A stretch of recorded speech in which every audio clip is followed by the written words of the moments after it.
कोणता चॅप्टर बघतोय? Body fluids and circulation. Okay, त्याच्यामध्ये आपण आतापर्यंत काय काय बघितलंय? काय काय बघितलंय? ब्लड बघितलं है ना, ब्लड शुरू केलं एक्चुअली, इंट्रोडक्शन बघितलं, त्याच्यानंतर ब्लड. ओके, उसके बाद में देखा ब्लड के अंदर क्या क्या चीजें है ना, कंपोनेंट्स, है ना, कंपोनेंट्स ऑफ ब्लड. उसके अंदर हमने देखा था प्लाज्मा, है ना, प्लाझ्माला आपण डिटेल मध्ये बघितलं होतं, राईट. ओके, प्लाझ्मा मध्ये प्लाझ्मा प्रोटीन्स असतात, है ना, त्याच्यानंतर वॉटर असतं, है ना, 92% है ना. त्याच्यानंतर आपण अजून बघितलं होतं की प्लाझ्मा प्रोटीनचे वेगवेगळे प्रकार. त्याच्यानंतर आपण बघितलं होतं अदर्स मध्ये गॅसेस, न्यूट्रिएंट्स, है ना, हॉर्मोन्स. ओके, अजून काय बघितलं होतं? गॅसेस, न्यूट्रिएंट्स, हॉर्मोन्स, अजून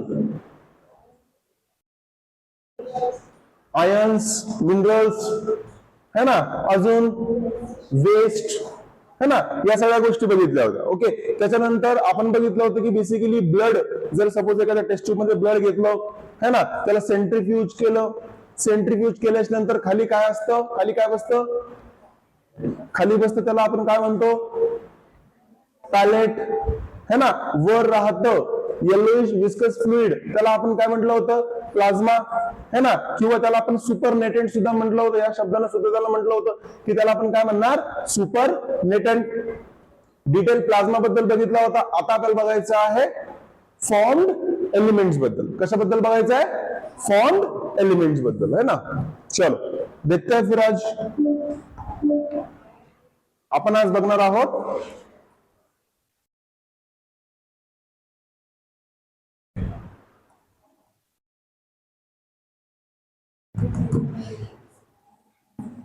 फॉर्म्ड एलिमेंट्स, है ना. फॉर्म्ड एलिमेंट्स मध्ये आपण त्या चार्ट वाईज जर बघायला गेलो तर त्या चार्ट मध्ये आपल्याला किती प्रकार बघायला भेटतात? ते फॉर्म्ड एलिमेंट्सचे 2. कोणकोणते? कोणकोणते? Blood cells and blood platelets, है ना. फॉर्म्ड एलिमेंट्स मध्ये जर आपण तो चार्ट अनालाइज केला तर 2 पार्ट्स मध्ये डिवाइड होते. काय? Formed elements. First one is blood cells and second one is blood platelets. Okay, blood cells मध्ये ब्लड सेल्सला पुन्हा 2 ग्रुप मध्ये डिव्हिजन होत होतं किंवा डिवाइड करत होतो आपण. दॅट इज आरबीसीज अँड डब्ल्यूबीसीज. आरबीसीज अँड डब्ल्यूबीसीज. ओके, आजचा आपला फोकस राहणार आहे किंवा आता आपल्याला बघायचं आहे काय? आरबीसीज. काय बघायचे? RBC, that is red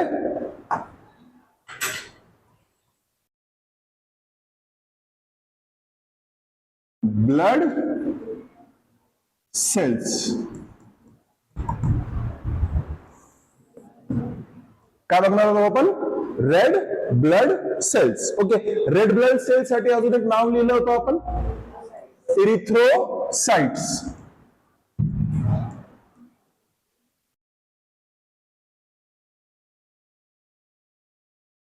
yes, erythrocytes. Okay, नाव आता रेड ब्लड सेल्स बद्दल काही इन्फॉर्मेशन जाणून घ्यायची किंवा त्यांचा नंबर काय असतो, त्यांचा शेप काय असतो, त्यांची साईज काय असते, है ना, या सगळ्या गोष्टी आपल्याला आजच्या सेशन मध्ये बघायच्या. ओके, नाव रेड ब्लड सेल्स, ओके, यांना आपण काय म्हणणार किंवा यांच्याबद्दल पहिली प्रॉपर्टी आपण काय सांगू शकतो? कसे आहेत रेड ब्लड सेल्स? ऑफकोर्स नावातच रेड आहे. ओके, सो कसे असतील? रेड असतील. ओके, मग त्यांचा शेप कसा असेल बघा. येस, त्यांचा शेप आहे सर्क्युलर बाय कॉन्केव्ह. कसा शेप आहे? सर्क्युलर. जर आपण वरून बघितलं तर सर्क्युलर आणि जर साइडने बघितलं तर बाय कॉन्केव्ह. ओके, आता सर्क्युलर सगळ्यांना माहिती आहे. असं काही असेल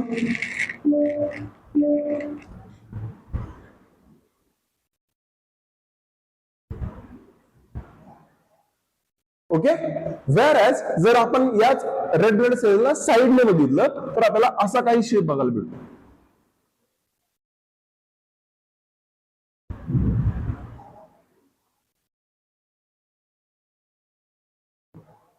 Yes, okay. This shape is nothing but biconcave, right? Okay. Now, जर आपण याचं डायमेन्शन बद्दल बोललो, कशाबद्दल? डायमेन्शन बद्दल जर बोललो तर याचं डायमीटर येतं जवळपास 7.5 मायक्रोमीटर. किती? 7.5 मायक्रोमीटर.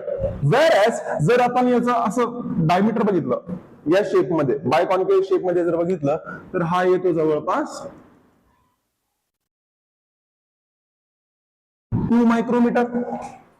किती? 2 मायक्रोमीटर. नेक्स्ट, शेप समजला? काय डाऊट इथपर्यंत? नाही. बर,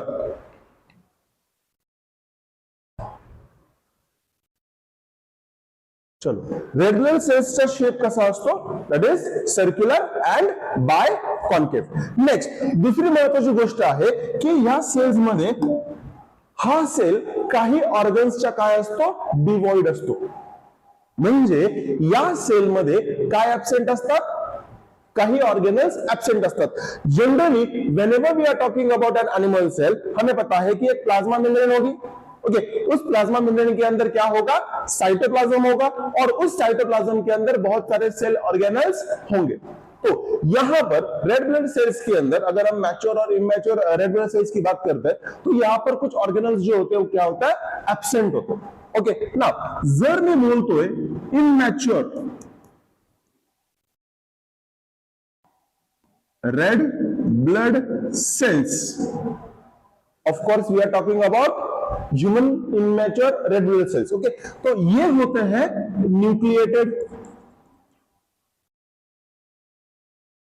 क्या होते हैं ये? न्यूक्लिएटेड, मतलब इनके अंदर न्यूक्लियस प्रेजेंट होता है. वेयर एज अगर हम बात करते हैं मैच्योर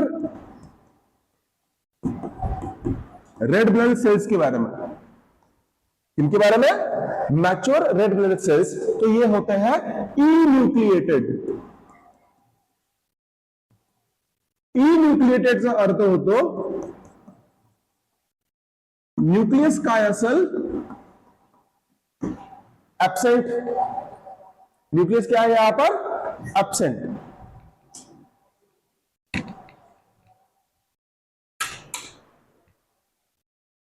न्यूक्लियस काय इथं?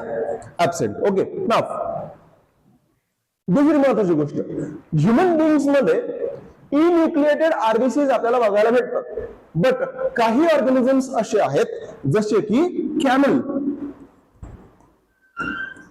And llama. कोणते? Camel and llama. अब देखो, कैमल तो सबको पता है. ओके, लामा एक प्रकार का मैमल ही है. ओके, उसके अंदर हमें देखने को मिलते हैं न्यूक्लिएटेड आरबीसीज.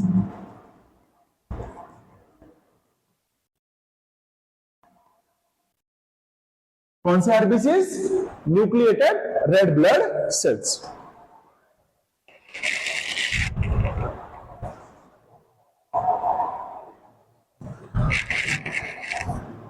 मुझे एक बात बताओ, अगर किसी सेल के पास न्यूक्लियस ही नहीं है तो क्या वो सेल डिवाइड कर पाएगा? क्या वो सेल डिवाइड कर पाएगा? अगर उसके पास मैच्योर स्टेज में क्या नहीं है? न्यूक्लियस ही नहीं है, तो क्या वो सेल डिवाइड कर पाएगा? सेल डिवीजन के लिए क्या जरूरी है? न्यूक्लियस. क्योंकि पहले तो कैरियोकाइनेसिस होगा, तभी क्या होगा?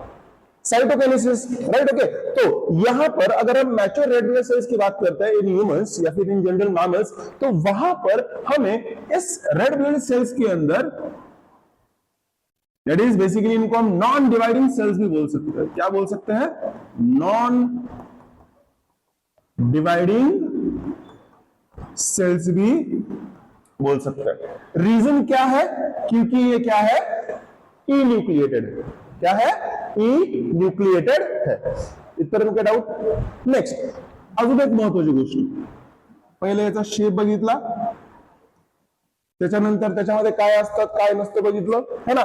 नेक्स्ट, रेड ब्लड सेल्स के अंदर माइटोकॉन्ड्रिया भी क्या होता है? एब्सेंट होता है. क्या एब्सेंट होता है? माइटोकॉन्ड्रिया भी एब्सेंट होता है।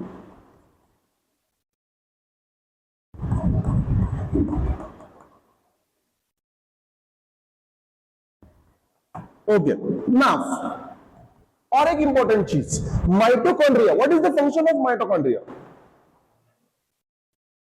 What is the function of mitochondria?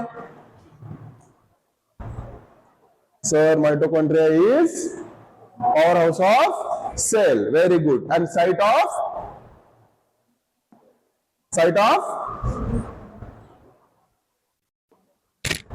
क्या होता है माइटोकॉन्ड्रिया के अंदर? कौन से प्रोसेसेस होते हैं? कौन से प्रोसेसेस होते हैं माइटोकॉन्ड्रिया के अंदर? एरोबिक रेस्पिरेशन, है ना? माइटोकॉन्ड्रिया मध्ये आपण बघतो काय आहे बेसिकली, क्रेब सायकल होते, ईटीसी होते, राइट? ओके, ना तो माइटोकॉन्ड्रिया अगर एब्सेंट है तो रेड ब्लड सेल्स के अंदर रेस्पिरेशन कौन सा होगा? एरोबिक होगा कि एनएरोबिक होगा? Anaerobic respiration.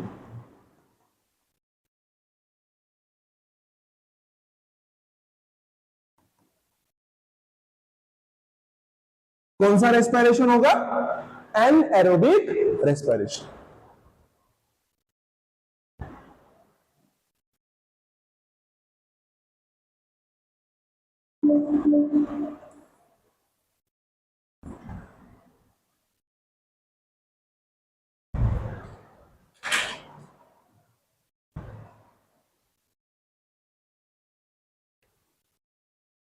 इतने में क्या डाउट है? नेक्स्ट, और क्या एब्सेंट होता है? Golgi apparatus absent. Golgi apparatus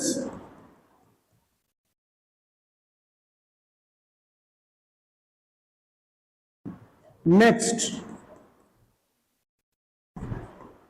endoplasmic reticulum absent. Yes, देखो गोल्गी, देखो सबसे पहले न्यूक्लियस एब्सेंट है, उसके बाद माइटोकॉन्ड्रिया एब्सेंट है, उसके बाद गोल्गी एब्सेंट है, उसके बाद एंडोप्लाज्मिक रेटिकुलम भी एब्सेंट है।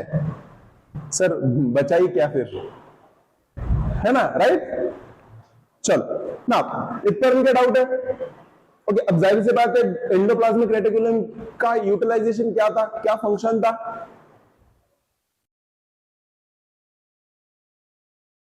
यस, एक तो आरईआर अगर है तो क्या बनाएगा? प्रोटीन बनाएगा। एसईआर अगर है तो लिपिड्स बनाएगा, राइट? ओके, इसकी वजह से क्या होने वाला था?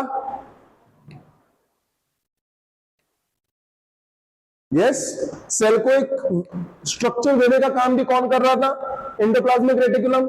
तो इसीलिए रेड ब्लड सेल का स्ट्रक्चर जो होता है वो डिपेंडिंग अपॉन कि वो कौन से मीडियम में है तो वो चेंज हो जाता है।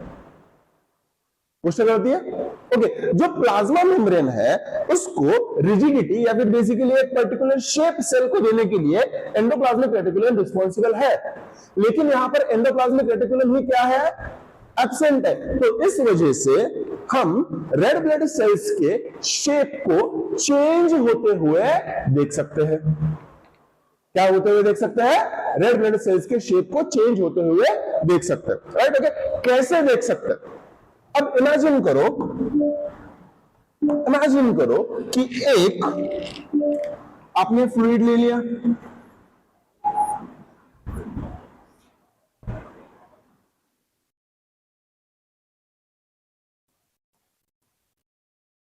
एक सॉल्यूशन ले लिया आपने।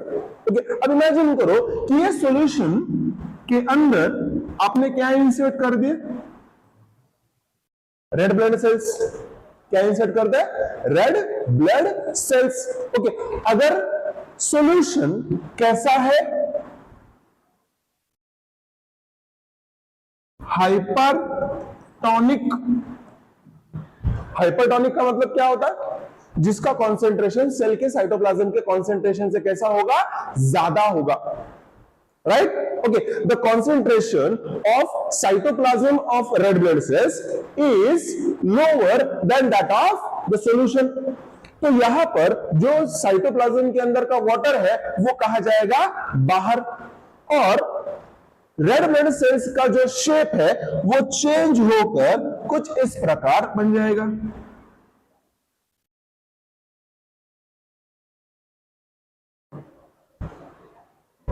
गोष्ट कळती है, समजता ही गोष्ट कधी होईल जर रेड ब्लड सेल्सला मी कोणत्या सोल्युशन मध्ये डिप केला, हाइपरटॉनिक सोल्यूशन। हाइपरटॉनिक सोल्यूशन इसका मतलब इसका कॉन्सेंट्रेशन कैसा है, ज्यादा है। कॉन्सेंट्रेशन ज्यादा कैसे होता है किसी भी सॉल्यूशन का, उसके अंदर सोल्यूट ज्यादा होना चाहिए, सॉल्वेंट कम होना चाहिए। गेटिंग? ओके, सो रेड ब्लड सेल्स का साइटोप्लाज्म का एंड दिस हाइपरटॉनिक सॉल्यूशन के बीच में क्या होता है, वाटर का एक्सचेंज होता है और रेड ब्लड सेल्स का जो शेप है वो चेंज हो जाता है। वही अगर मैं बात करूं कि हाइपरटॉनिक सॉल्यूशन अगर नहीं है, अगर हाइपोटॉनिक सॉल्यूशन है,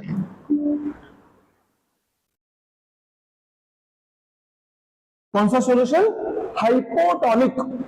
तो हाइपोटॉनिक मतलब इस सॉल्यूशन का जो कॉन्सेंट्रेशन है वो साइटोप्लाज्म के कॉन्सेंट्रेशन से कैसा है, कम है। मतलब हाइपोटॉनिक सॉल्यूशन में सॉल्वेंट ज्यादा होगा, सोल्यूट कैसा होगा, कम होगा। इस कंडीशन में रेड ब्लड सेल्स जो होंगे वो पूरी तरीके से टर्जिड हो जाएंगे।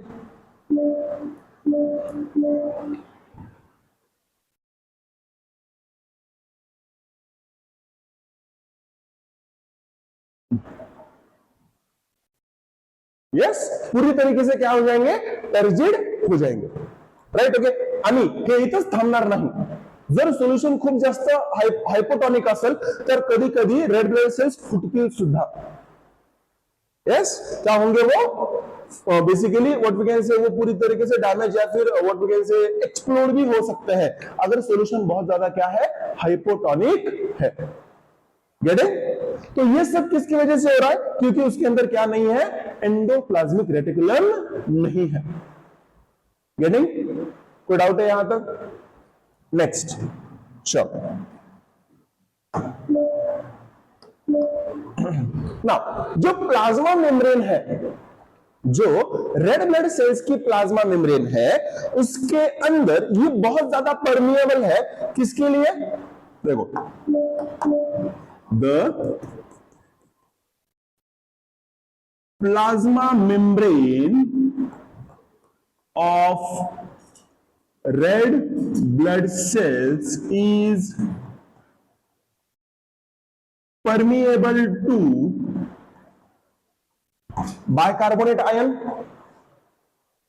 याद आ रहा है बाइकार्बोनेट आयन? यस, कहा था bicarbonate ion, transport of oxygen and carbon, basically transport of carbon dioxide, है ना। अब plasma membrane of RBC is permeable to HCO3 minus and chloride ion. Yes, but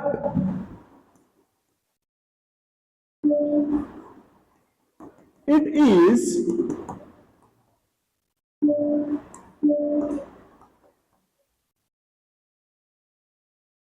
is impermeable to sodium ion and potassium ion। देखो, किसकी plasma membrane, red blood sales की जो plasma membrane है वो bicarbonate ion and chloride ion, that is negative ions के लिए क्या है, बहुत ज्यादा परमिएबल है, लेकिन पॉजिटिव आयंस के लिए वो परमिएबल नहीं है। इसी इफेक्ट को हम डेवोनियन इफेक्ट भी बोलते हैं। क्या बोलते हैं? Devonian effect. And plasma membrane of RBC is also known as Devonian membrane. क्या कहते हैं उसको? Devonian membrane. ओके, असं काहीतरी येते, डेवोनियन इफेक्ट, और plasma membrane is also called as Devonian membrane. All of you getting this? कोई doubt है यहां तक? चलो और आगे ना, जो रेड ब्लड सेल्स है वो बनते कहां है? यस अब हमने देखा कि उसकी कुछ कुछ प्रॉपर्टीज के बारे में हमने देखा होगा ना। अगर हम देखते हैं कि फॉर्मेशन सबसे पहले है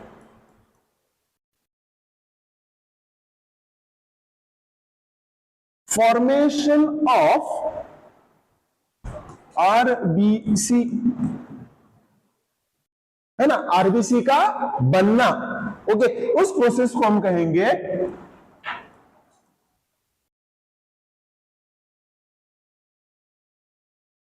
इरिथ्रोपोएसिस। क्या कहेंगे? इरिथ्रोपोएसिस। ओके ना, ये होता कहां है? ये होता कहां है? तो अगर हम फीटस की बात करते हैं,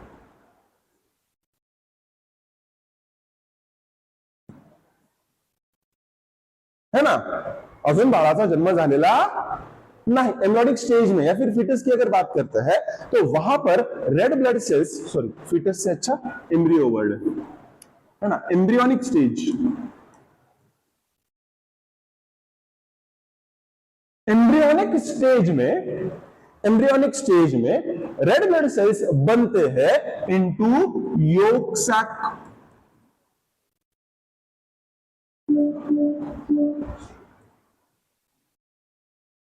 कहां बनेंगे? Yolk sac. ओके, नेक्स्ट अगर हम बात करते हैं अडल्ट स्टेज में, कहां पर?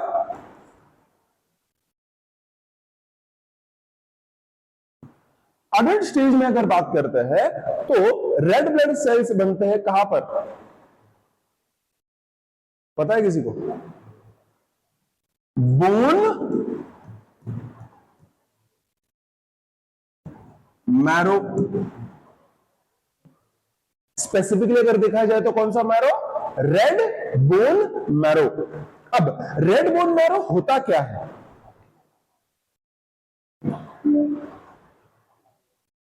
ओके, किसने किसने यहां पे क्रिश 3 देखा है?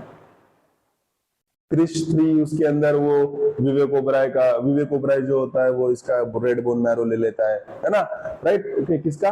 रोहित मेहरा का। रोहित मेहरा पता है ना, राइट? ओके, क्रिश के पिताजी जो होते हैं उनका नाम रोहित मेहरा होता है, तो उनका रेड बोन मैरो है ना, उसके बाद में वो गिर जाता है नीचे, राइट? ओके, और ये दिखाते हैं कि वो रेड बोन मैरो उन्होंने कहां से आइसोलेट किया है? उनके स्पाइन से, लेकिन वैसा नहीं है। Red bone marrow is nothing but, imagine करो कि ये आपका बोन है,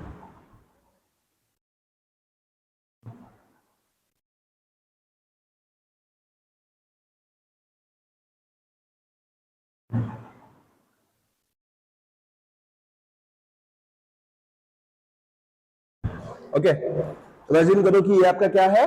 बोन है, राइट? ओके, नाउ बोन के अंदर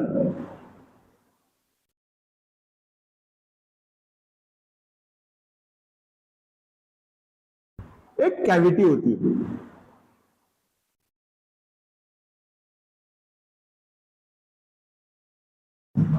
yes, and I am talking about long bones of the body. Long bones, yes, okay, tibia, fibula, radius, ulna, humerus, femur, है ना, जिनकी लेंथ काफी ज्यादा है। ओके, ऐसे बोन्स के अंदर आपको एक सेंट्रल कैविटी देखने को मिलती है। ओके, हाँ, जो लोग नॉन वेजिटेरियन फूड खाते हैं उनको ये चीज काफी अच्छे से पता होगी, राइट? ना, जो इनर लेयर है यहां पर,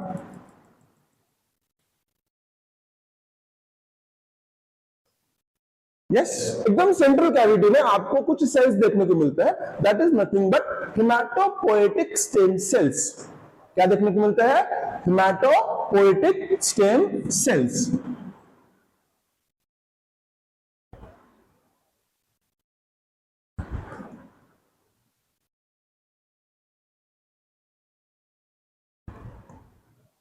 ओके, जनरली जो येलो पोर्शन होता है बीच में, हम इसको बोलते हैं येलो बोन मैरो।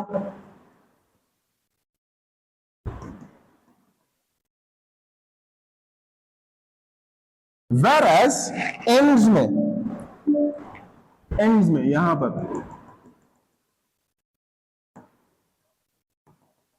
यहां पर आपको देखने को मिलता है red bone marrow. All of you getting this? Okay. Now, formation of red blood cells is nothing but erythropoiesis. Okay. erythropoiesis कहां होता है? अगर हम एम्ब्रियोनिक स्टेज में देखें तो वो होता है योक सैक में। अगर हम अडल्ट स्टेज में देखें तो वो होता है कहां पर? बोन मैरो में। ओके। नेक्स्ट दूसरी चीज कि ये जनरली कहां होता है? तो bone marrow, red bone marrow के अंदर हमें देखने को मिलता है। और कौन से सेल्स से बनता है? जितने भी ब्लड सेल्स है वो बनते हैं कौन से सेल्स से? Haematopoietic stem cells. Okay. And this cells are present in red bone marrow. अगर हम बात करते हैं किसकी, चलो ये तो हो गया फॉर्मेशन, ये तो हो गया फॉर्मेशन, राइट। ओके ना, इसका कुछ लाइफ स्पैन भी होगा, कुछ लाइफ स्पैन भी तो होगा, राइट। ओके तो रेड ब्लड सेल्स का लाइफ स्पैन होता है nearly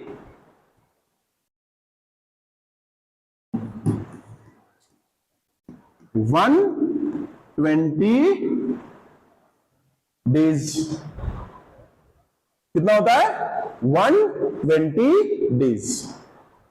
getting?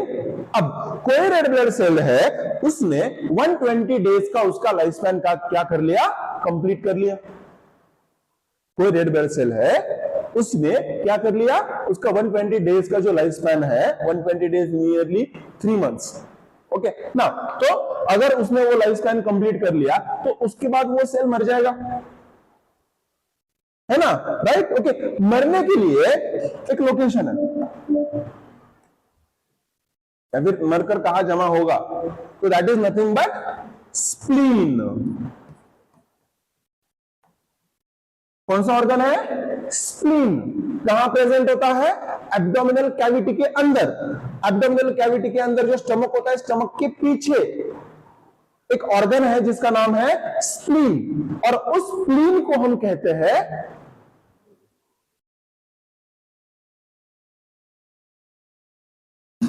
Graveyard of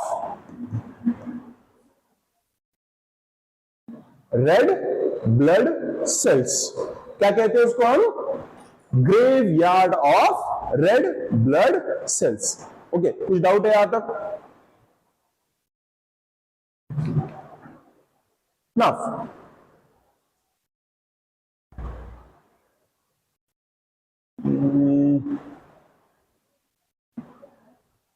I had one number in mind also, that was okay.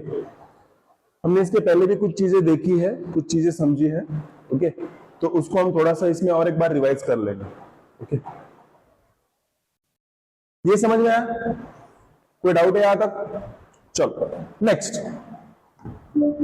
अब मुझे एक बात बताओ कि रेड ब्लड सेल्स का कलर रेड क्यों होता है? क्योंकि उनके अंदर कौन सा पिगमेंट होता है? हीमोग्लोबिन। कौन सा पिगमेंट होता है? हीमोग्लोबिन।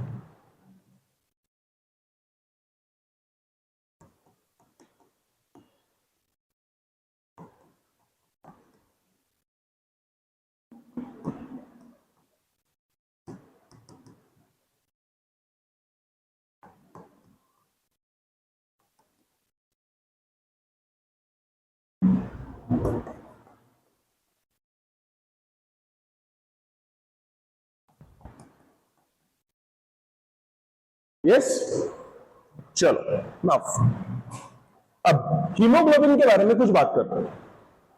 इसके बारे में हीमोग्लोबिन के बारे में कुछ बात करते हैं, राइट। ओके नाउ हीमोग्लोबिन के अंदर हमने देखा था कि एक हीमोग्लोबिन मॉलिक्यूल किससे बनता है?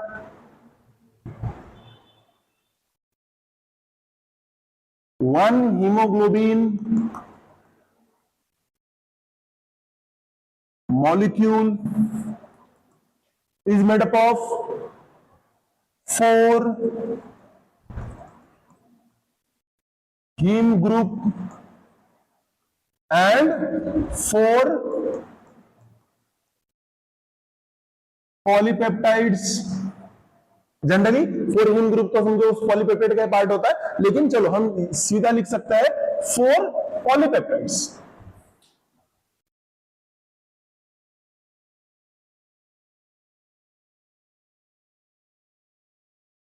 Four polypeptides. Okay, now four polypeptides के अंदर, हर एक पॉलीपेप्टाइड के अंदर क्या होता है, एक हीम ग्रुप होता है और एक क्या होता है, ग्लोबिन पार्ट होता है ना, दैट इज हीम ग्रुप और poly, that is globin part.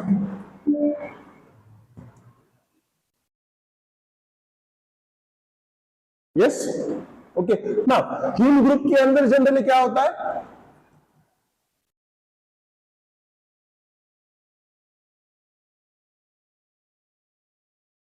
Ion plus porphyrin ring, ऐसे रिंग होती है, उसके सेंटर में क्या होता है, आयन होता है, राइट। ओके, नेक्स्ट अगर हम ग्लोबिन पार्ट देखते हैं जनरली पॉलीपेप्टाइड्स की अगर हम बात करते हैं तो वो 4 है, सॉरी 3 है। ओके, पहला है अल्फा, बीटा, सॉरी 4 है, gamma and delta.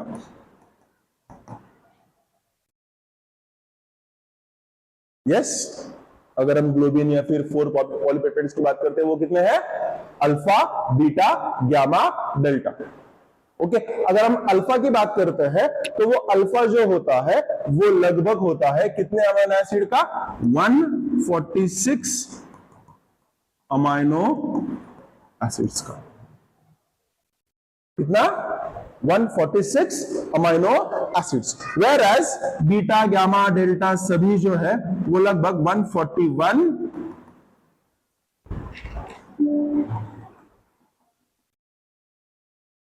Amino acids के होते हैं। यस, अब हीमोग्लोबिन जो होता है वो एक प्रकार का नहीं होता, हीमोग्लोबिन जो भी है वो एक प्रकार का नहीं होता। हाँ, उसके अंदर एक रिंग जो है वो कॉमन हो सकती है, दैट इज अल्फा वाली, लेकिन अल्फा के साथ कौन सी है वो चेंज है कभी कभी।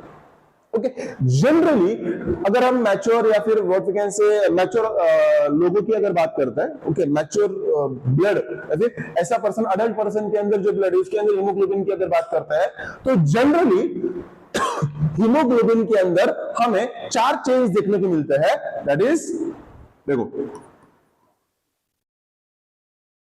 Haemoglobin A, that is nothing but alpha 1, alpha 2, beta 1, beta 2। Yes, याद है क्या आपको, हमने वो डायग्राम निकाली थी, है ना, हीम ग्रुप, उसके आसपास ग्लोबिन पार्ट, है ना, right. Okay, now human population के अंदर लगभग मोर देन 95% पॉपुलेशन के अंदर हमें यही प्रकार देखने को मिलता है। I am talking about adult, right. Okay, so generally major organisms के अंदर, मेजर इंडिविजुअल्स के अंदर हमें यही फॉर्मेशन देखने को मिलता है। इसका मतलब ये नहीं है कि ये एक ही प्रकार का फॉर्मेशन हमें देखने को मिलेगा, राइट। एक दूसरा फॉर्मेशन है, that is nothing but haemoglobin B. Haemoglobin B वो बनता है अल्फा 1, अल्फा 2, डेल्टा 1, डेल्टा 2। इनसे और ये दोनों भी हीमोग्लोबिन कहां है, अडल्ट्स में अवेलेबल। कहां पर, अडल्ट्स में। गेटिंग, हाँ, दोनों में से ज्यादा प्रेफर्ड कौन सा है, इसका मतलब एक ही प्रकार का हीमोग्लोबिन होता है क्या अडल्ट में, नहीं, 2 प्रकार का होता है, राइट। ओके, अब ज्यादातर समझो बेसिकली हंड्रेड्स में एक पर्सन होगा जिसके पास ये वाला होगा। गेटिंग, नेक्स्ट अगर हम बात करते हैं what we can say foetal haemoglobin के बारे में, किसके बारे में, फीटल, ऐसा हीमोग्लोबिन जो कहां देखने को मिलता है, फीटस के अंदर। तो foetal haemoglobin that is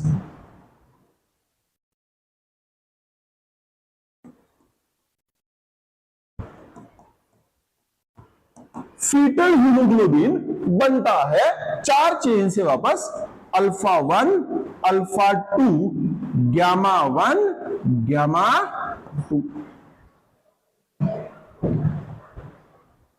yes, हिमोग्लोबिनचे किती प्रकार, 3, 2 अडल्ट मध्ये, 1 फीटल मध्ये।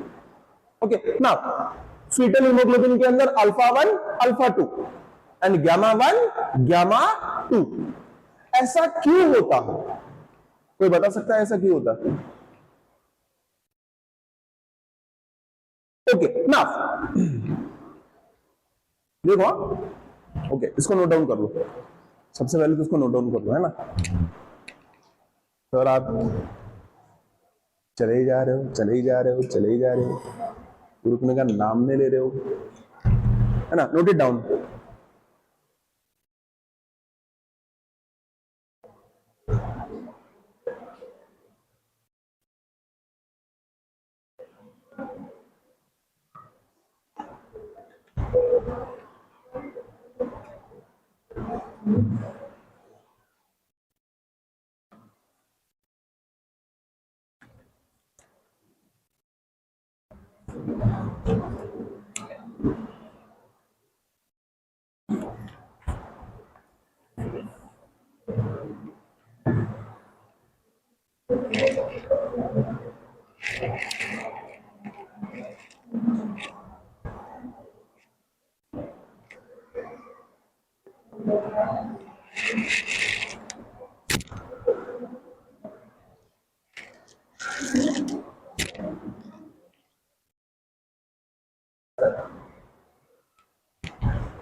अरे गॅमा, सॉरी याच्यात चुकलंय ते, ऍक्च्युली हा डेल्टा असा पाहिजे, बट ते डायग्राम मध्ये चुकलंय, काय म्हणतो काढण्यात चुकलंय ना।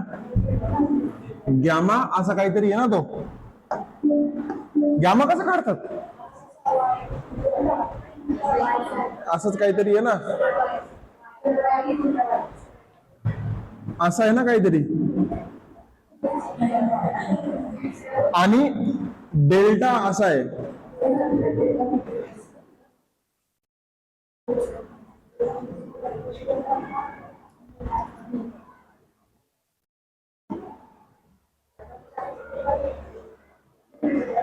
हा बरोबर,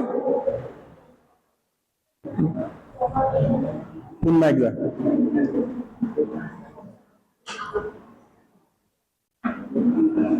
बस।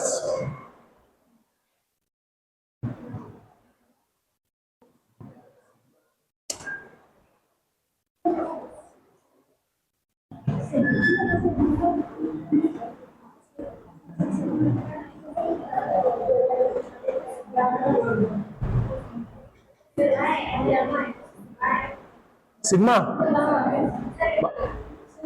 एक minute, I am not good with that. गेला, हा असं आहे ना बीटा, ते डेल्टा बरोबर काढता येत नाहीये मला, डेल्टा असा काहीतरी आहे बघा,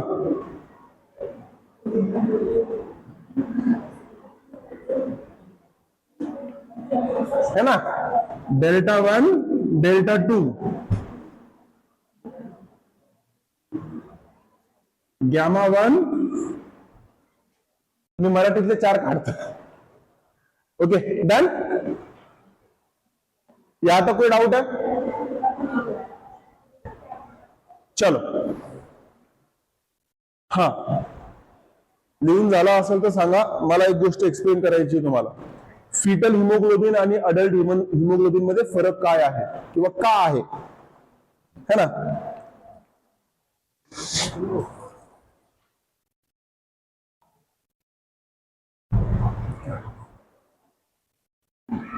जाऊ दे आता, इतकं पण लगा है ना.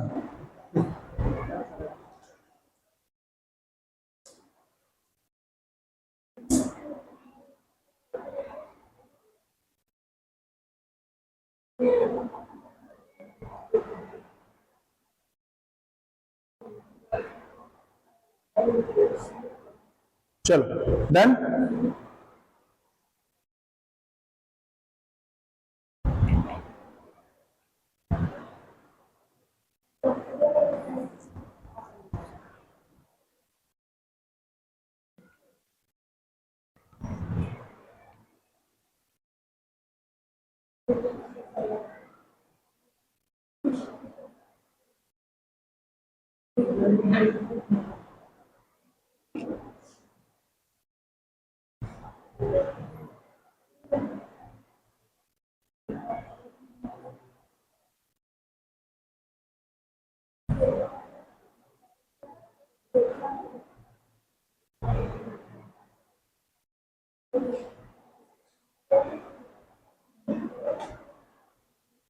चलो हो गया.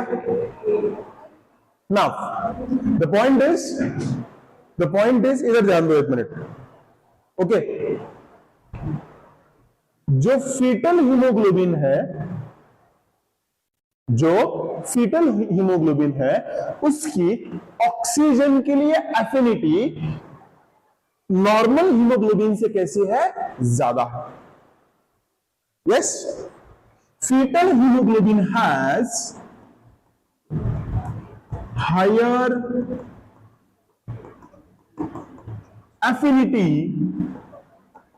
with oxygen. अगर आपको याद होगा, हमने लास्ट सेशन में यह देखा था कि अगर हम सोल्युबिलिटी की बात करते थे या फिर एफिनिटी की बात करते हैं, तो कार्बन डाइऑक्साइड की what we can say affinity towards haemoglobin is more than that of oxygen, है ना. तो अगर हम बात करते हैं कि जो फीटल हीमोग्लोबिन है उसके कंपैरिजन में या फिर उसके कंपैरिजन में, बेसिकली किसके कंपैरिजन में? अडल्ट हीमोग्लोबिन के कंपैरिजन में फीटल हीमोग्लोबिन की ऑक्सीजन की एफिनिटी कैसी होती है? ज्यादा होती है. कैसी होती है? ज्यादा होती है. Right. Okay, now the point is कि ये ऐसा क्यों है? ये ऐसा क्यों है? Right. Okay, now just imagine करो कि हमें पता है कि सपोज इमेजिन करो एक मदर है, उस मदर के वूम के अंदर एक बेबी या फिर एक फीटस जो है वो ग्रो कर रहा है. ओके, मदर है और मदर के वूम के अंदर क्या ग्रो कर रहा है? एक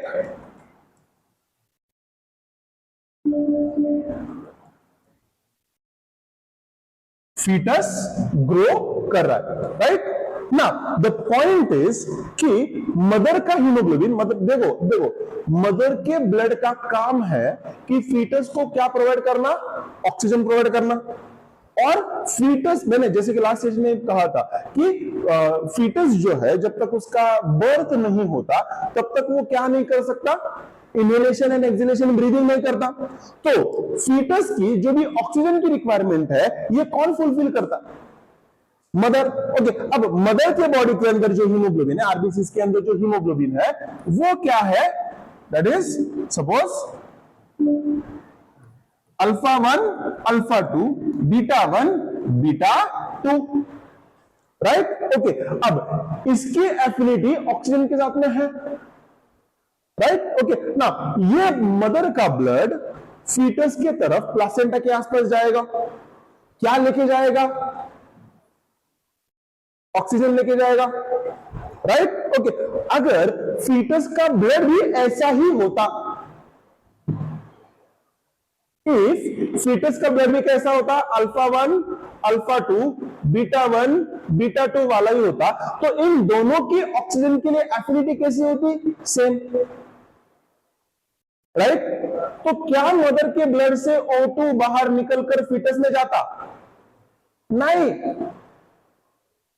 It is just like two small kids fighting for the same toy.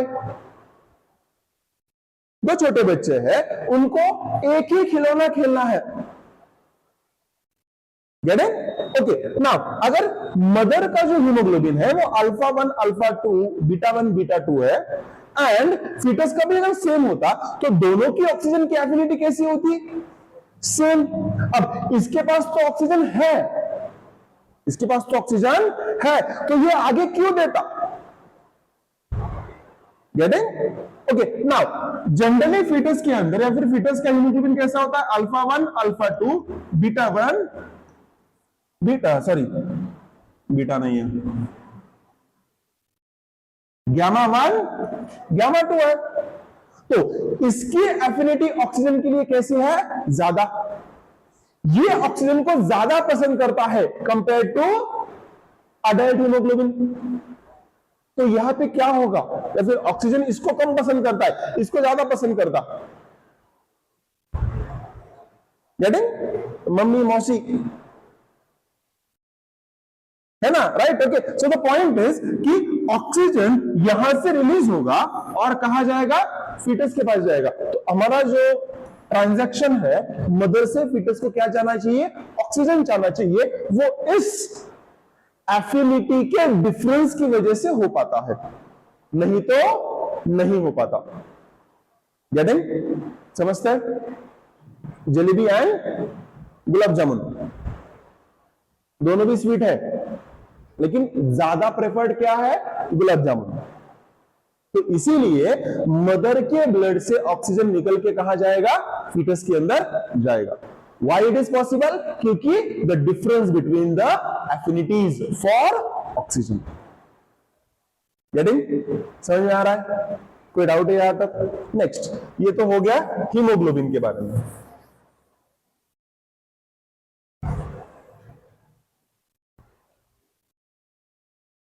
और कुछ बातें हैं, जैसे कि हमें पता है कि 100 ml ऑफ ब्लड के अंदर कितना हीमोग्लोबिन होता है? कितना होता है? 12 to 16 ग्राम ऑफ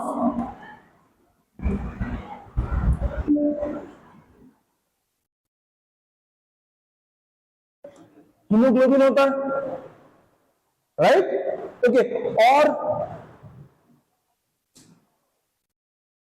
और कोई चीज आरबीसीज के बारे में? आई गेस हमने एनसीईआरटी के पूरे पॉइंट को कवर किया है। हाँ, नंबर ऑफ आरबीसीज है ना? तो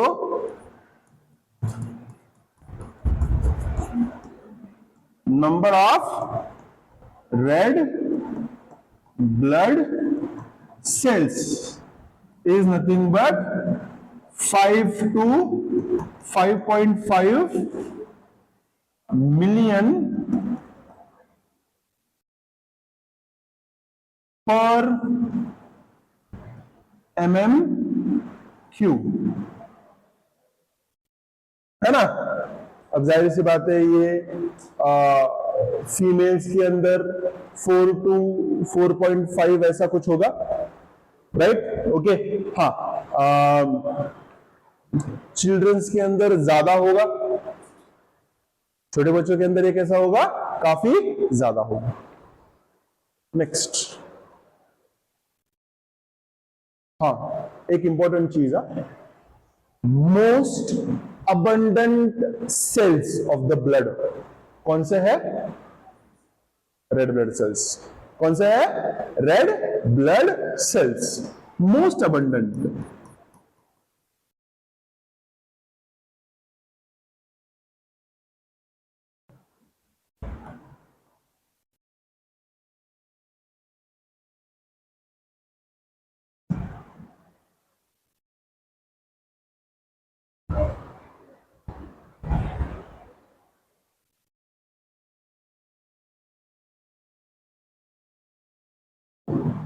ओके, देखो एनसीईआरटी में पढ़ो एक बार रेड ब्लड सेल्स का पैराग्राफ।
ओके,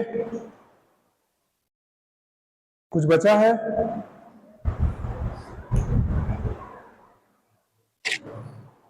नहीं?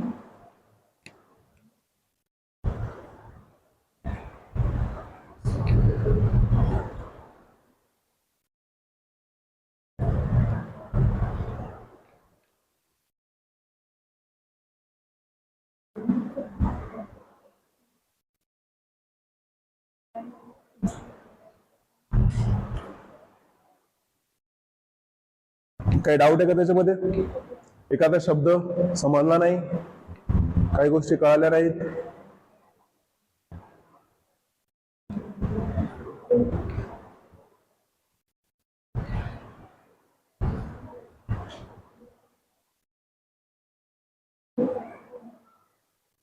Yes,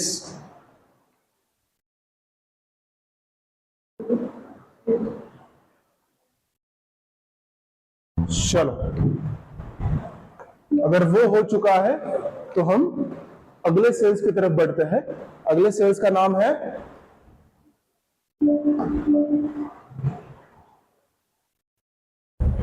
white blood cells. कौन से cells? White blood cells. Okay, now इसको हमने कहा था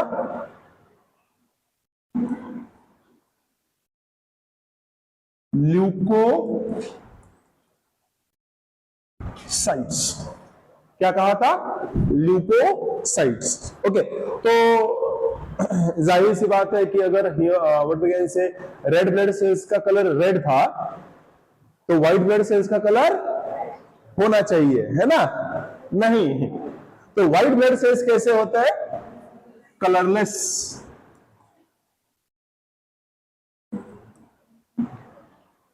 कैसे होता है? कलरलेस। कलरलेस क्यों होते हैं? क्यों कलरलेस होंगे? Due to absence of haemoglobin या फिर एनी पिगमेंट।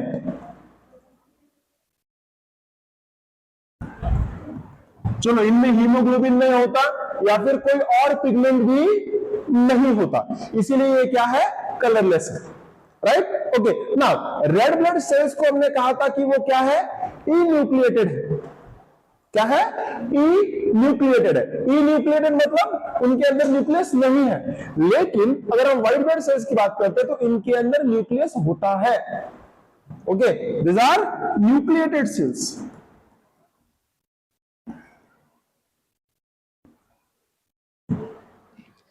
क्या है ये? Nucleated sales.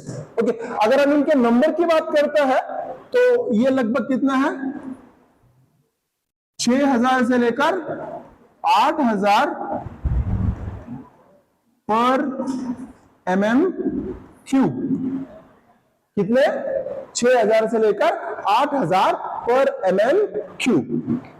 Okay, next. अब व्हाइट ब्लड सेल्स को हमने दो टाइप्स में डिवाइड किया है। कितने? दो टाइप्स में। कौन कौन से है वो?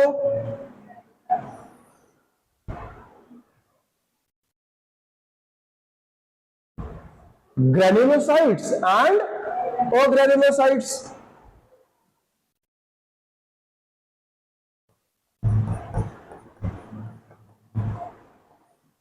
And granulocytes. ओके, ग्रेन्युलोसाइट्स के अंदर कौन कौन से है? That is number 1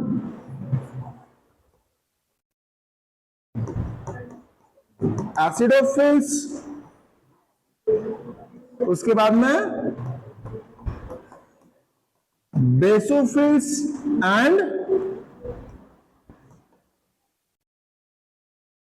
neutrophils, right? Okay, और ग्रेन्युलोसाइट्स के अंदर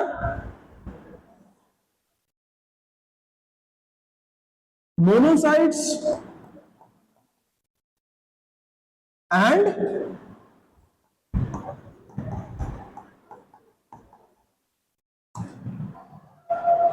lymphocytes, monocytes and lymphocytes, right? Now the point is जो granulocytes है इनके लिए और एक दूसरा नाम है, that is nothing but PMNL, that is polymorpho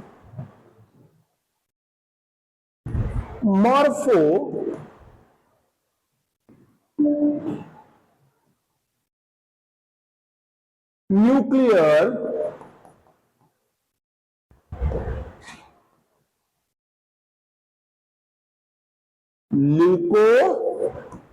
leukocytes. क्या नाम है? Polymorpho nuclear leucocytes. इनको ये इस वजह से कहा जाता है कि इनका जो न्यूक्लियस होता है वो जनरली सर्कुलर नहीं होता। इनके अंदर हमें व्हाट वी कैन से ऐसे चेंजेस देखने को मिलते हैं, है ना? किसी का न्यूक्लियस जो होता है वो हॉर्सशू शेप होता है, लोब्स होते हैं न्यूक्लियस के अंदर, है ना? राइट? ओके, आप डायग्राम में देख सकते हो किसी का न्यूक्लियस जो होता है वो हॉर्सशू शेप होता है, किसी का न्यूक्लियस जो होता है वो एस शेप होता है, राइट? ओके, अलग अलग क्या होता है उसके अंदर? लम्स होता है, जिसकी वजह से हमें न्यूक्लियस ऐसा एक यूनिट देखने को नहीं मिलता, अलग अलग ऐसे शेप में देखने को मिलता है। इसीलिए हम इसको क्या कहते हैं? PMNL, that is polymorpho nuclear leucocytes. Next, दूसरी महत्वपूर्ण गोष्ट, न्यूट्रोफिल्स एंड मोनोसाइट्स।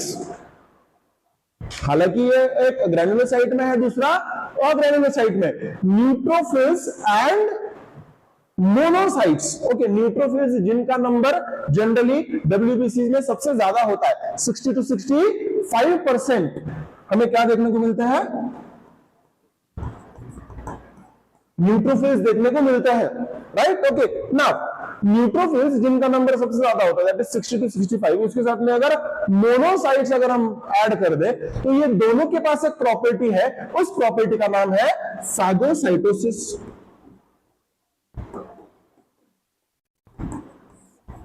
क्या नाम है? फैगोसाइटोसिस। इसका क्या मतलब होता है? तो फैगोसाइटोसिस देखो,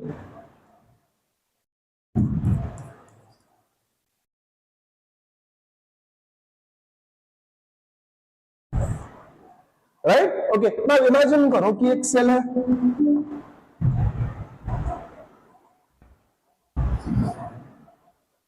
इससे अच्छा देखो, इसको सर्कल ही निकाल दिया ना,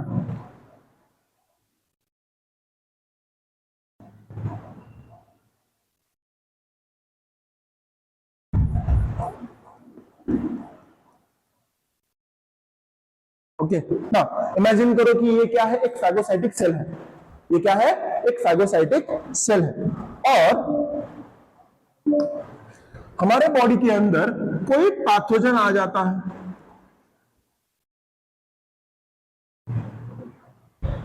यस, ओके, इमेजिन करो कि दिस इज नथिंग बट अ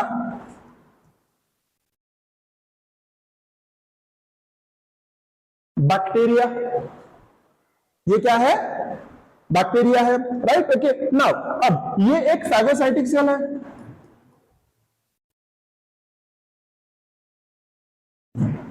ये क्या है, एक फैगोसाइटिक सेल है। इस फैगोसाइटिक सेल के अंदर हमें पता है कि ऑफ कोर्स अगर सेल है तो सेल मेम्ब्रेन होगी, साइटोप्लाज्म होगा, साइटोप्लाज्म के अंदर न्यूक्लियस होगा, न्यूक्लियस के आसपास endoplasmic reticulum and everything. Okay, उसी के साथ में एक इंपॉर्टेंट ऑर्गेनल होगा जिसका नाम होगा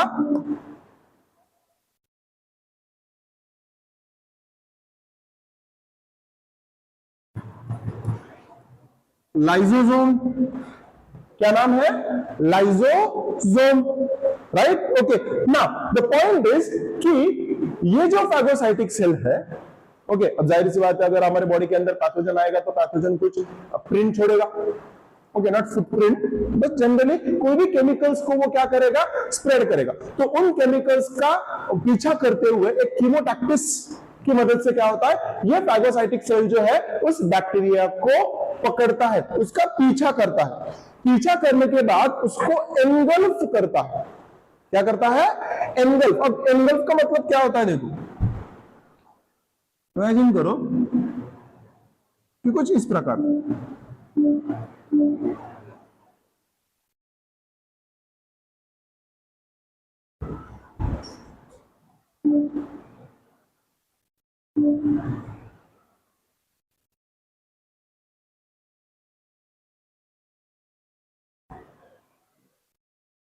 हमने जब प्लाज्मा मेम्ब्रेन के बारे में पढ़ा था तो हमने एंडोसाइटोसिस के बारे में भी पढ़ा था, है ना, राइट। ओके, सो वैसे ही ये क्या कर रहा है, ये फैगोसाइटिक सेल क्या कर रहा है, उस बैक्टीरिया को एनगल्फ कर रहा है, पूरी चारों तरफ से उसको क्या कर रहा है, वो घेर रहा है।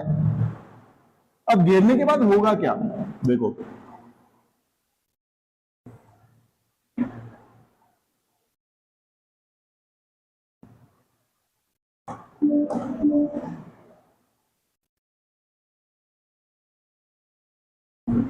ओके ना, घेरने के बाद होगा ये कि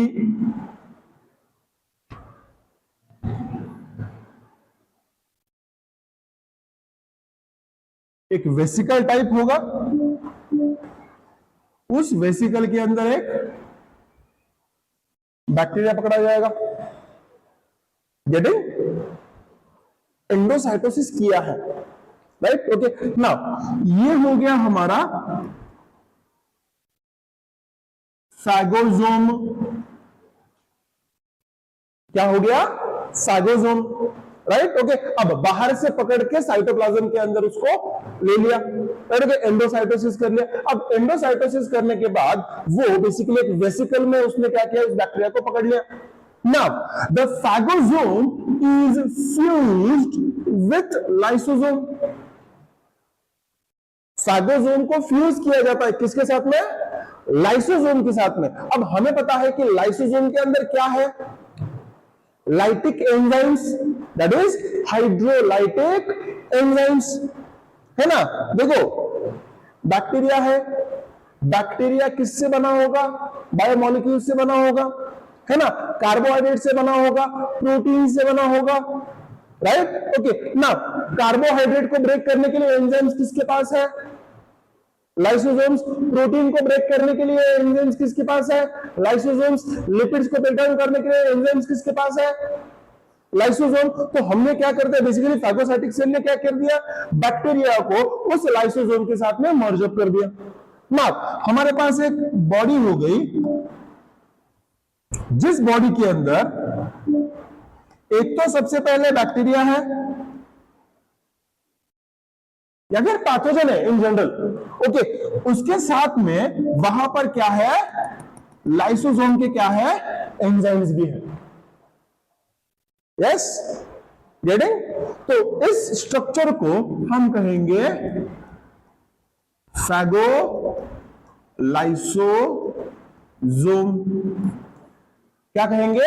फैगोलाइसोसोम। Okay, it is just like what कि लाइसोसोम जो कि बायोमोलिक्यूल्स को तोड़ने वाला है, एंड बैक्टीरिया या फिर बेसिकली फैगोसोम जिसके अंदर क्या है? कोई भी पैथोजन है। ओके, जो कि किससे बना है? बायोमोलिक्यूल से, जिनको ब्रेक करने की एबिलिटी किसके पास है? लाइसोसोम के हाइड्रोलाइटिक एंजाइम्स के पास है। इनको हमने एक कर दिया। क्या लगता है क्या होगा? लाइसोसोम बैक्टीरिया पे एक्ट करेगा, बैक्टीरिया के सेल वॉल को ब्रेक डाउन करेगा, पेप्टिडोग्लाइकन को ब्रेक डाउन करेगा, राइट? अब सेल वॉल ब्रेक हो गई, उसके बाद में इसके पास लिपिड लाइपेज एंजाइम भी है ना? अब लाइपेज एंजाइम से वो क्या करेगा? प्लाज्मा मेम्ब्रेन को ब्रेक डाउन करेगा। प्लाज्मा मेम्ब्रेन ब्रेक डाउन होने के बाद उसके पास क्या है? न्यूक्लियस एंजाइम्स है, न्यूक्लिक एसिड्स को ब्रेक डाउन करेगा। उसके पास प्रोटीएज एंजाइम्स है, प्रोटीन्स को ब्रेक डाउन करेगा, right? Okay, now the bacteria और the pathogen would be eliminated, killed, है ना? अब बैक्टीरिया का सेल वॉल निकाल दो, प्लाज्मा मेम्ब्रेन निकाल दो, क्या बचा? बैक्टीरिया जिंदा बचा? नहीं। पैथोजन जिंदा बचा? नहीं। तो वहां पर होता यह है कि फैगोलाइसोसोम की मदद से उस पैथोजन को कंप्लीट इनएक्टिव किया जाता है।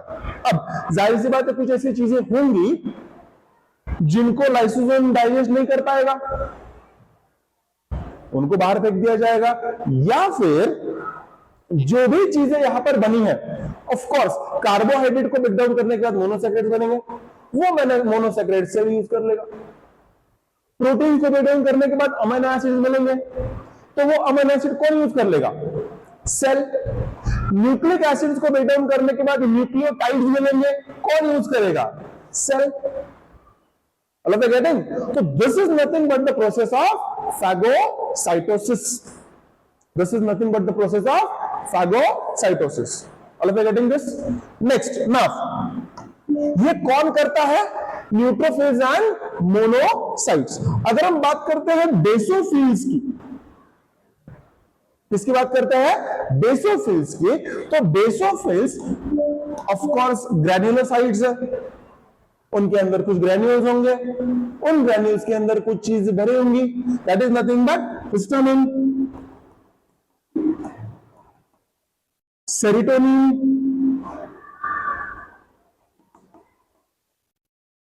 यस, ये ऐसे केमिकल्स है, ये क्या करता है?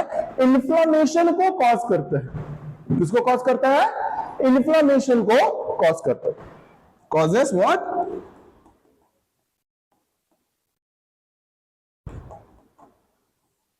इन्फ्लामेशन। गेटिंग? नेक्स्ट, दूसरा है यहां पर लिम्फोसाइट्स। लास्ट वाला क्या है? लिम्फोसाइट्स। अब लिम्फोसाइट्स क्या करता है? कौन बनाता है लिम्फोसाइट्स को? ब्लड सेल्स कौन बना रहा था? Red bone marrow. तो ऑफ कोर्स ये सभी सेल्स कहां बनेंगे? बोन मैरो में, राइट? ओके, तो एसिडोफिल्स कहां बनेंगे? Bone marrow. बेसोफिल्स कहां बनेंगे? Bone marrow. न्यूट्रोफिल्स कहां बनेंगे? Bone marrow. मोनोसाइट्स कहां बनेंगे? Bone marrow. लिम्फोसाइट्स कहां बनेंगे? Bone marrow. प्लस लिम्फोसाइट्स बनेंगे bone marrow plus lymphoid organs. कहां पर? Bone marrow plus lymphoid organs. अब लिम्फोइड ऑर्गन्स हमारे बॉडी में कौन कौन से है?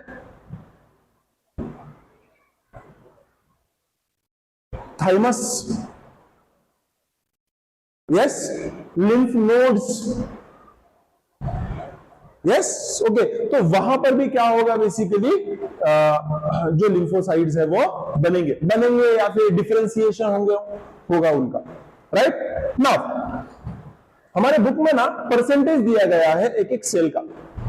राइट। ओके, न्यूट्रोफिल्स का लगभग 60 to 65% है। ओके, बेसोफिल्स का yes 0.5 to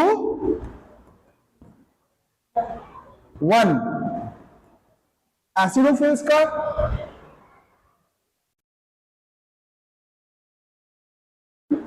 2%, 2 to 3%।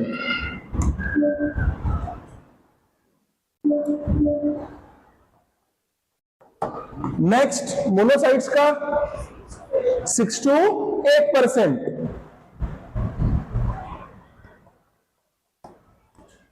And lymphocyte का लास्ट कितना बचा? Yes 20 to 25।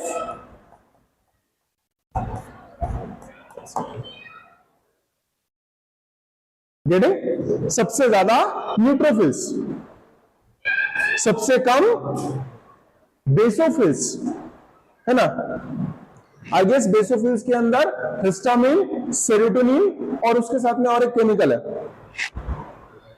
यस हिटारिन, है ना। कौन सा है? हिटारिन। Okay, acidophils are majorly I guess responsible for acidophils, basophils और एसिडोफिल्स एक दूसरे के क्या है? अल्टरनेट है, एंटी इंफ्लामेटरी रिस्पॉन्सेस। एसिडोफिल्स क्या करता है? एंटी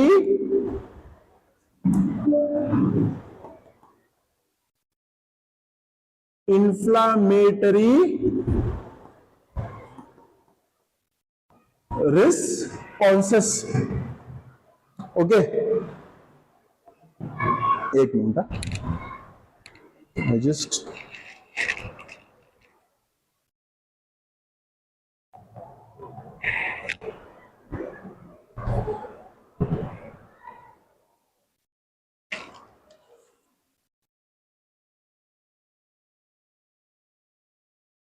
एंड हाँ, एसिडोफिल्स के लिए और एक है, that is they are responsible for allergic reactions. किसके लिए रिस्पॉन्सिबल है?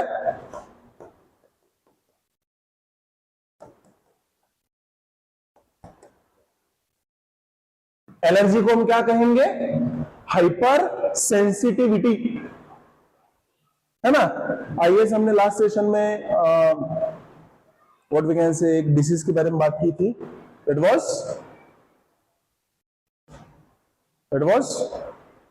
अस्थमा, एसिडोफिल्स, है ना, हाइपर सेंसिटिविटी, है ना। अब देखो, एक होती है सेंसिटिविटी और एक होती है हाइपर सेंसिटिविटी। ओके, सेंसिटिविटी का मतलब होता है कि किसी भी चीज को आप बेसिकली सेंस करो और रिस्पॉन्स करो, राइट। ओके, जैसे कि सपोज, अब जनरल अगर हम हमारे लैंग्वेज में अगर बात करते हैं तो अगर सपोज इमेजिन करो कि there are certain words, there are certain catch phrases जो हम है ना हमारे फ्रेंड सर्कल में इस्तेमाल कर सकते हैं जेन्युइनली, लेकिन कुछ किसी अननोन पर्सन के लिए इस्तेमाल नहीं कर सकते। Getting? Okay, one of the incidents was कि हम एक बार ना कॉलेज से घर जा रहे थे। Okay, I was in college, I was doing my graduation. Okay, तो पॉइंट ये था कि हम घर जा रहे थे। Okay, and कॉलेज में ना एक व्हाट वी कैन से ऐसा कोई एक बच्चा होता है, वो क्या करता है? एक वर्ड को ना इजाद करता है ना, राइट। ओके, या फिर एक वर्ड को वो स्टूडेंट या फिर वो जो लड़का होता है या फिर वो जो भी स्टूडेंट होता है वो क्या करता है? बार बार रिपीटेडली बोलता है ना, राइट। ओके, तो ना वो उसका एक कैच फ्रेज हो जाता है। ओके, जैसे कि बेसिकली ना आप इमेजिन करो कि आप मॉर्निंग में जब भी ना आपके घर के आसपास ना वो एक ट्यून बजती है ना, तो आपके माइंड में वो गाना बज जाएगा, गाड़ी वाला आया घर से, है ना, राइट। ओके, वैसे ही क्या हुआ था, एक दोस्त था, उस दोस्त ने ना एक नया वर्ड सुना था कहीं से, right? Okay, and he used it to everyone, है ना? ओके, वर्ड ज्यादा कुछ ये नहीं था, ओके, वर्ड था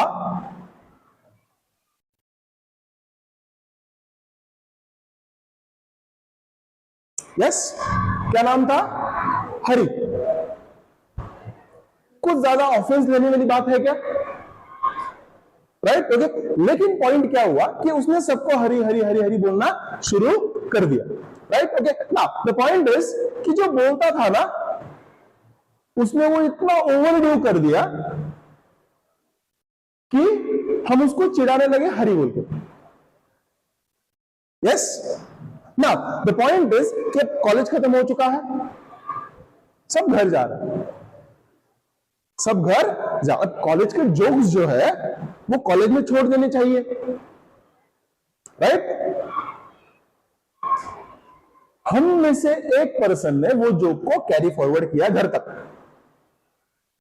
ओके, सिग्नल लगा हुआ था, okay, now the point is कि कॉलेज छूटा तो सब बाइक्स वगैरह रोड पे आ गए, right? Okay, and the point is कि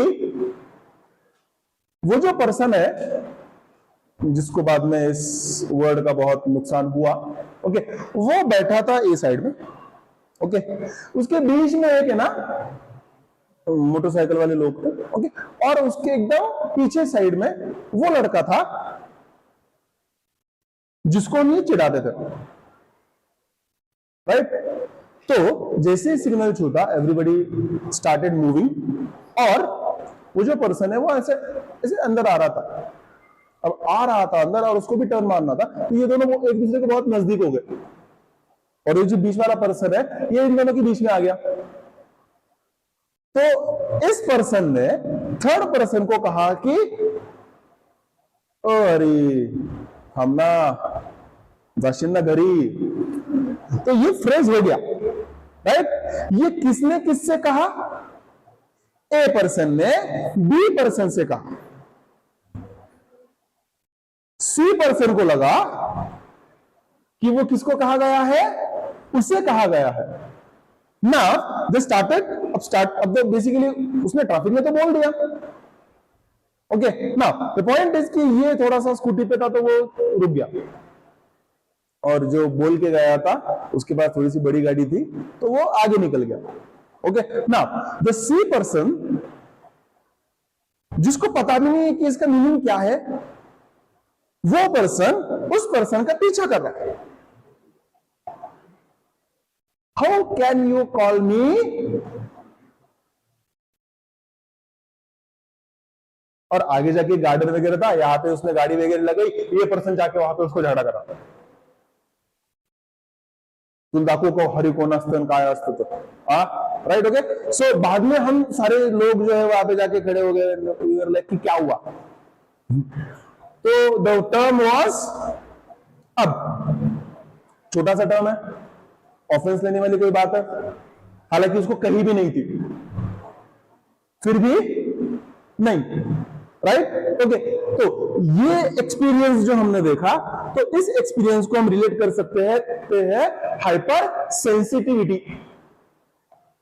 हाँ, अगर यहां पे अगर कोई बैड वर्ड होता तो जाहिर सी बात है ऑफेंस लेना, लेकिन एक सिंपल सा वर्ड है, इसको भी उन्होंने क्या कर लिया? ऑफेंस ले लिया। So that indicates what? Hyper sensitivity. ऐसी चीज को सेंसिटिव बताना जिसका कोई what we can say impact नहीं है हमारे बॉडी में। जैसे कि इमेजिन करो कि पोलन ग्रेन्स है, क्या है? पोलन ग्रेन्स है। अब पोलन ग्रेन्स अगर हमारे बॉडी के अंदर जाते भी है तो क्या पोलन ग्रेन्स हमें कोई डिसीज कॉज करेंगे? नहीं, लेकिन फिर भी हमारी बॉडी उस पोलन ग्रेन्स को क्या करती है? सेंसिटिविटी बताती है, राइट? नेक्स्ट, परफ्यूम है, इसेंस, क्या वो हमारे बॉडी में जाके इन्फेक्शन कॉज करेंगे? नहीं, लेकिन हमारी बॉडी परफ्यूम पार्टिकल्स को एंटीजेंस रिकॉग्नाइज करता है। That is nothing but what? Hyper sensitivity. And इसी को हम कहते हैं एलर्जी। गेटिंग? समझ में आ रहा है? कोई डाउट है यहां तक? चलो तो फिर यहां पे रुकते हैं, है ना, मिलते हैं फिर अगले सेशन में। चलो।